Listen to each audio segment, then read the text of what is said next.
So the Navy came up with an idea of having a plane that could transform instead, folding its wings back into itself to create a sort of wedge shape that would allow it to remain maneuverable and fast at high altitude. And as very typical, that's when the arguments began. The Navy wanted their own plane that could carry huge fuel loads without the need for external pods. They also didn't want ejector seats because those were an Air Force thing. Instead, they wanted an escape pod, which they actually got. The Air Force wanted the aircraft to be thinner and have tandem seating with 2 separate radar displays. The Navy wanted side-by-side seating so the pilots could share a radar screen. The Navy wanted it to go Mach 2, the Air Force Mach 2.3. The Air Force demanded it handle 7G, and the Navy wanted this preposterously huge radar put into it. On and on this went. Numerous companies attempting to entertain both sets of designs, and almost all were rejected. Outside of Boeing.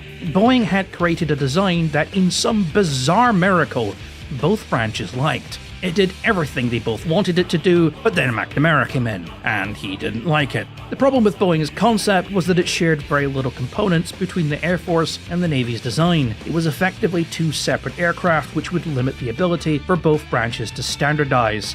This was not what he wanted, so he told them to try again, and again, and again. And in spite of finally having committee approval, in spite of having both branches ready to shake hands on Boeing's design, McNamara instead chose the design of General Dynamics. This turned out to be a good thing, because in 1964, General Dynamics would achieve perfection.